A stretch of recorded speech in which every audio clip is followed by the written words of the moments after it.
mohon perhatiannya karena kita akan memulai acara pada hari ini. Yang terhormat Bapak Erwan Agus Purwanto selaku Dekan Visipol UGM. Yang terhormat Bapak Abdul Ghafar Karim selaku Ketua Prodi Jurusan Politik dan Pemerintahan UGM. Yang terhormat Bapak Hamdan Kurniawan selaku Ketua KPU DIY. Dan yang kami hormati para mitra NGO di Asia Foundation dan para hadirin sekalian. Assalamualaikum warahmatullahi wabarakatuh. Hadirin, selanjutnya saya akan membacakan susunan acara pada hari ini. Yang pertama adalah pembukaan, Sambutan-sambutan, talk show menjadi pemilih yang cerdas, press conference, dialog mitra dan training of trainer, networking meeting, dan juga penutupan.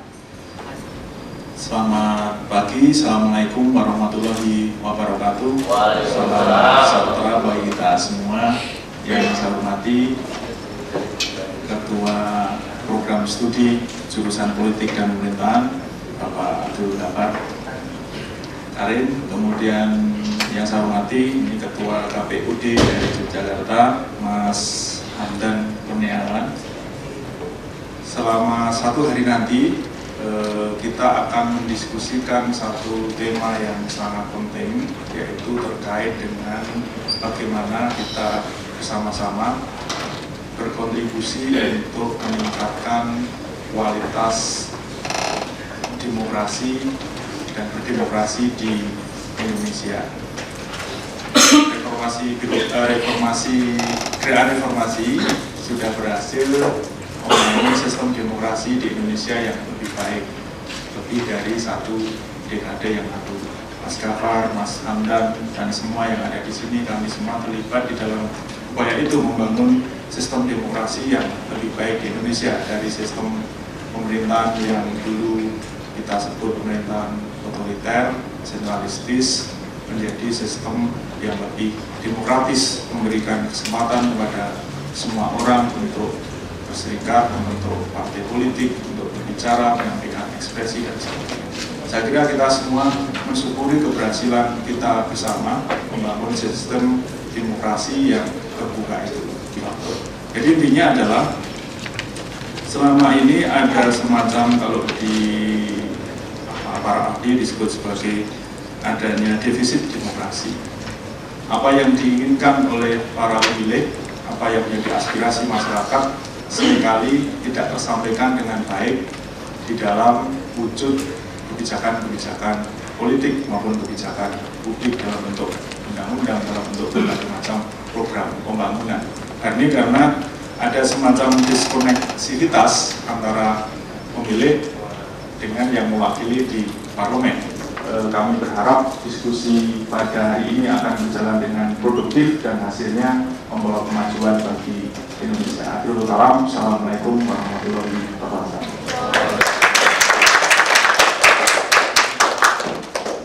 Sehingga salah satu dasar berpikir kita adalah bagaimana mendekatkan lagi, membuat pemilu itu menjadi tempat mendekatkan antara politisi yang dipilih oleh rakyat dengan rakyat yang memilihnya.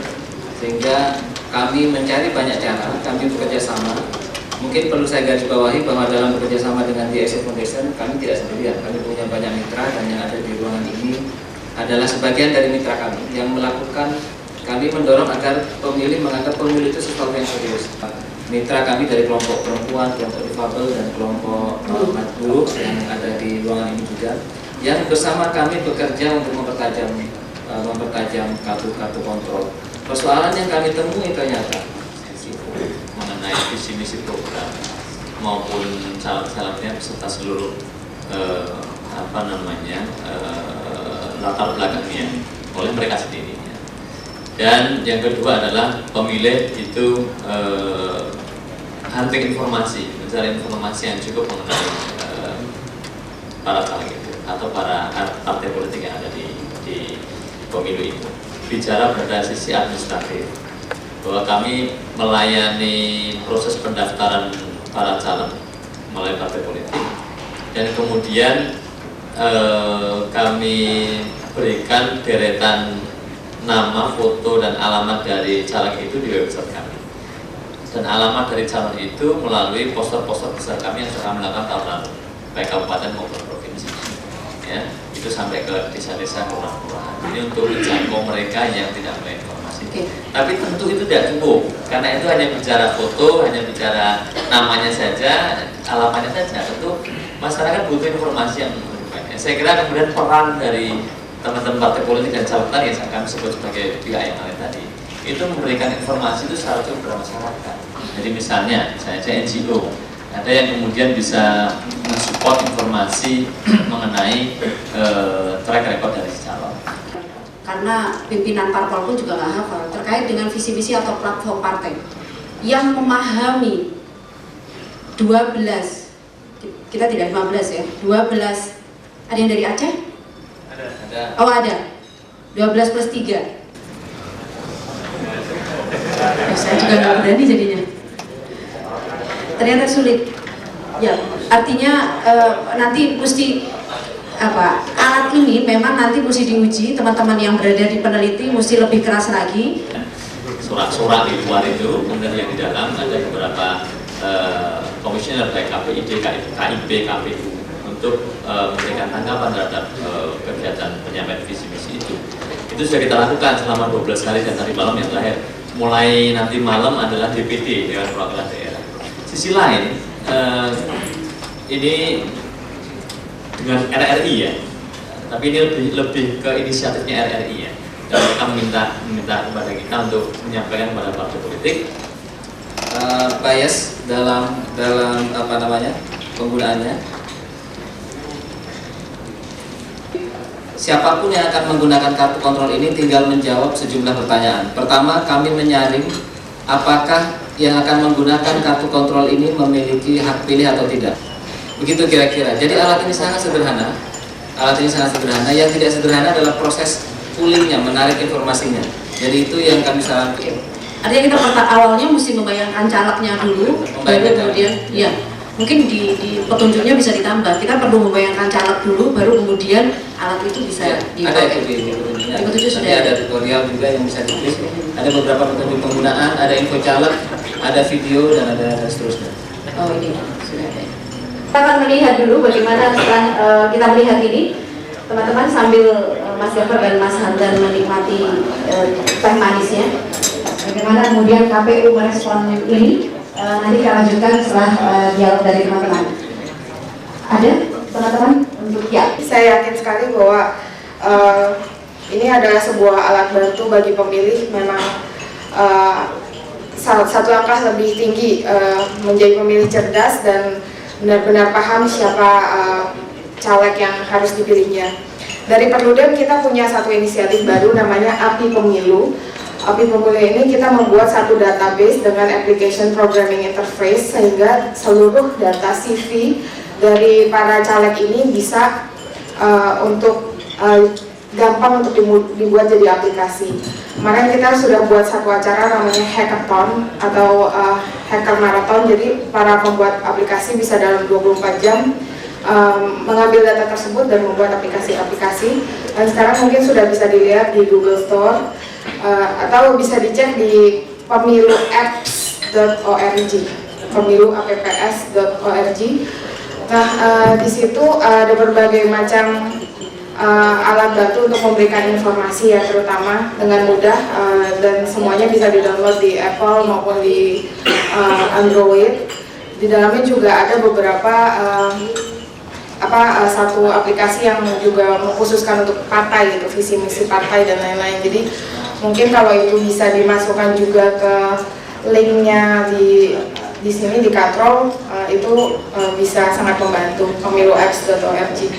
Bisa masukkan ke dalam website Katrolnya juga kalau misalnya bisa mencantumkan track record dari caleg-caleg yang sebelumnya. Menurut saya di dalam membantu para pemilih dalam mengetahui calon-calonnya. Dengan demikian saya melihat dengan yang sudah dipaparkan dari Mas Jafar tadi tentang cara-cara memilih dan prosedurnya, tetap akan terbuka kemungkinan bahwa ada peluang partai-partai politik yang sampai saat ini sangat-sangat mempersoalkan tentang golput. Padahal sementara kita tahu tentang golput sendiri adalah hak untuk tidak memilih adalah hak konstitusional. Yang salah itu adalah ketika seorang masyarakat, seorang yang warga negara Indonesia tidak diberikan hak pilihnya, tidak memberi hak pilih. Di satu sisi juga, Bapak Ibu sekalian, kita disuruh dituntut menggunakan hak pilihnya menjadi pemilih cerdas dengan cara menelusuri track record calonnya pasti itu. Kalaupun ini kartu kota pemilih ini nanti digunakan di masyarakat, mohon maaf, tidak semua masyarakat melek teknologi dan melek informasi. Kita itu kan dari ujung timur sampai ujung barat itu kan punya problem yang sangat luar biasa, ya. Kompleksitasnya luar biasa. Mereka yang melek teknologi dan sampai dengan mereka yang buta huruf ada semua jenis.